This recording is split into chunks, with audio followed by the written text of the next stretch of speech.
जैसे महल में प्रवेश करने की इच्छा की, वैसे ड्योढ़ी पर जो पहरेदार थे उन्होंने रोक दिया। अरे ऐसे कहां घुसा चला जा रहा है? कोई परमिशन है? किसी से परमिशन लिया है? बिना पूछे बिना जांचे कहां घुसा जा रहा है? सुदामा जी ने अपनी पूरी कथा सुनाई कि मैं कृष्ण से, द्वारकाधीश कृष्ण से मुझे मिलना है, मेरे बचपन के मित्र हैं। जो द्वारपाल थे महाराज तो हंसने लगे। देखो तो ये जो है भगवान द्वारकाधीश को अपना मित्र बता रहा है, इसकी दशा देखो। इसकी दशा से कौन भला कहेगा कि द्वारकाधीश इसके मित्र हो सकते हैं? सुदामा ने कहा भैया विश्वास करो, मेरे मित्र ही हैं, बचपन के मित्र हैं, हम उज्जैनी में एक साथ पढ़े लिखे हैं। एक द्वारपाल थोड़ा विवेकी था, उसने कहा ठीक है भैया, हो भी सकता है इसके मित्र रहे हों, तो हमें जाकर के भगवान को सूचना देनी चाहिए। यदि मित्र होंगे तो भगवान द्वारकाधीश हमारे जो स्वामी हैं कहेंगे कि हाँ मेरे मित्र हैं, नहीं होंगे तो कोई बात नहीं, हमें इनका संदेश वहां तक ले जाने में हर्ज क्या है। अब तो महाराज दूत गए, जो द्वारपाल थे वो गए और एक ड्योढ़ी दो ड्योढ़ी ऐसे पार करते हुए भगवान के अंतःपुर में पहुंच गए और हाथ जोड़ करके भगवान से प्रार्थना करने लगे, भगवान से निवेदन करने लगे। जो संदेश लेकर के गए थे वो सुनाने लगे। शीश पगाना धागा तन पे,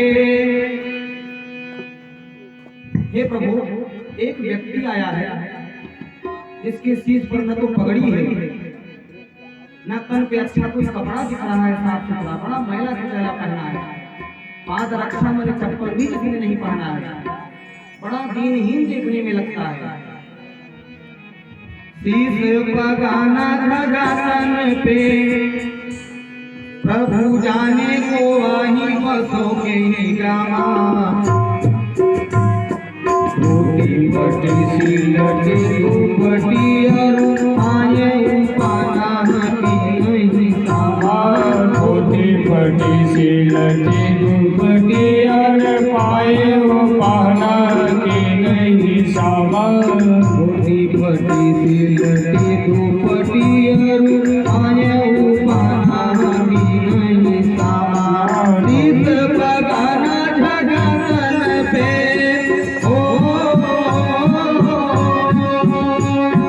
शीश पगाना धागा तन पे, प्रभु जाने को आही बसोगे ग्रामा, रोटी बटी सिलटी दुपटी और पाए वो पाना की नहीं सामान, रोटी बटी सिलटी दुपटी और पाए वो पाना की नहीं सामान।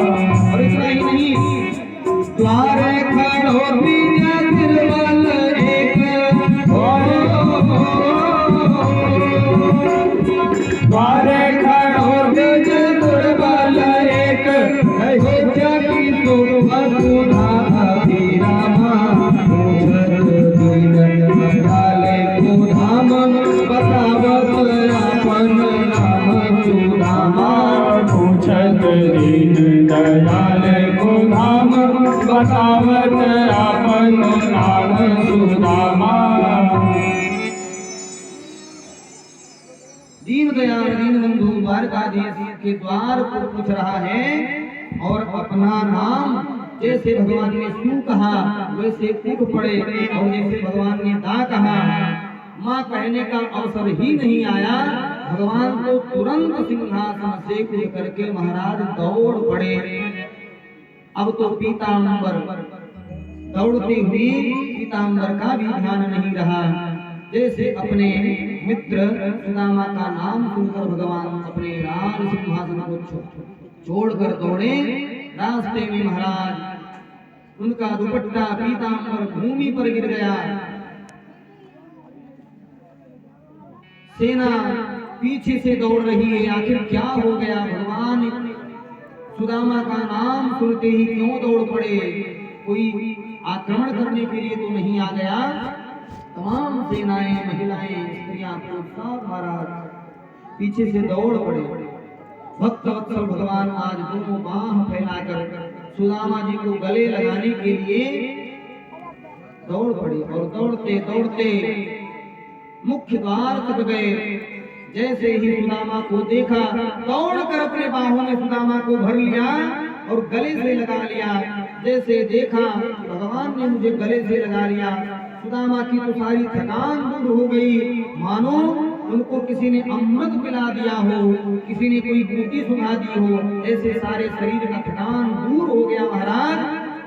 और अपने मित्र, अपने दैत सखा, अपने बाल सखा सुदामा को लेकर के भगवान अपने अंतःपुर की तरफ चलने लगे। अंतःपुर में लेकर के आए। भगवान ने अपने सिंहासन पर, जो जिस पर वे स्वयं बैठते थे, अपने अंतःपुर के सिंहासन में, जहाँ रानियों का निवास था, वहां पर अपने सिंहासन पर सुदामा जी को बैठाया। इस घटना को जब देवकी, सत्यभामा, नग्नजिति, नागनजिति, साम्बती मां आदि 16,108 महारानियों ने देखा तो सब स्तब्ध हो गई, सब चकित हो गई कि ये आखिर कौन महापुरुष है जिसके लिए भगवान हम सबको नहीं, अभी तो पूरी प्रजा को छोड़कर अकेले दौड़ पड़े। आखिर ये कौन महापुरुष है, कौन अवधूत है जो देखने में एकदम दरिद्र सा लग रहा है, मैला कुचैला कपड़ा पहने हुए है, कुचैलम मलिनम क्षामं द्विजं धमनि संततं देवी पर्यचरत् साक्षात् चामरव्यजनेन वै। सब रानियां स्तब्ध रह गई।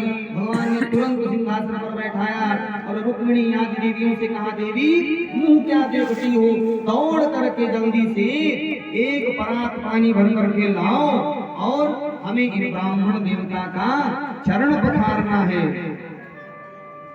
अब तो जैसे भगवान ने सुदामा के चरणों को हाथ में लिया, देखा अनेकानेक कंटक, अनेकानेक कांटे सुदामा के चरणों में गड़े हुए हैं, चुभे हुए हैं। एड़ियों में इतनी गहरी और मोटी बीमारियां पड़ी हुई हैं कि जिसकी असहनीय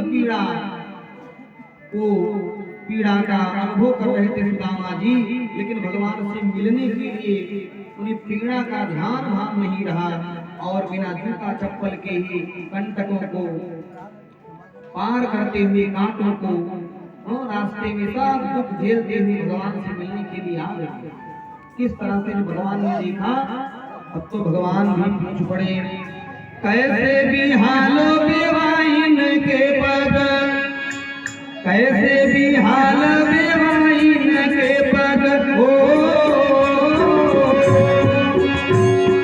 कैसे भी हाल बेवाइन के पद, भटक जाल लगे पूरी कोए, आए महारूप आयो सखा तुम, आए की सेना की लड़ी में कोई, आए महारूप आयो सखा तुम, आए की सेना की लड़ी में कोई, आयो सखा तुम, आए की सेना की लड़ी में कोई, कैसे भी हाल बेवाइन के पद हो, ऐसे भी हाल बेवाइन के पग, अंतक जल लगे कोई जोए, आए महादूर आयो सखा तुम, आए तैना की तैरी में खोए, आए महादूर आयो सखा तुम, आए तैना की तैरी में खोए। देखी सुदामा की दीन दशा, देखी सुदामा की दीन दशा, करुणा तेरी के करुणा निधि, पानी पर हाथ छुयो नहीं, नैनन के जल से भर धोया, पानी पर हाथ छुयो नहीं, नैनन के जल से भर धोए, नैनन के जल से भर धोए, नैनन के जल से भर धोए। इधर तो रुक्मिणी महारानी सुदामा जी के पाद प्रक्षालन के लिए परात में जल लाने गए।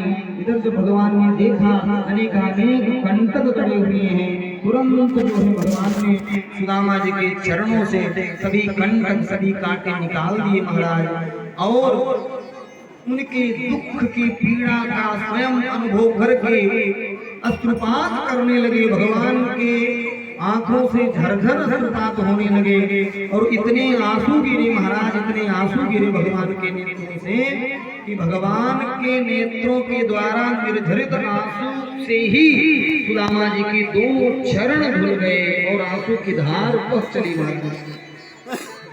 जब सुदामा ने यह ब्रह्मण्यता, यह भक्तवत्सलता, यह दीनता देखी, तब सुदामा विचार करने लगे कि मैं जितना सोच रहा था उससे भगवान कहीं अधिक दीनबंधु कृपा सिंधु दया सिंधु हैं। हे करुणा के सागर, आप धन्य हैं। अपि ब्रह्मन् गुरुकुलात् भवता लब्ध दक्षिणा समावृत्तेन धर्मज्ञ भार्योढ़ा सदृशी नवा। रुक्मिणी आदि देवियां सब कोई पंखा डुला रही हैं, कोई चंवर डुला रही हैं, कोई अपने पल्लू से हवा कर रही हैं, कोई चरण दबाने लगी। भगवान स्वयं चरण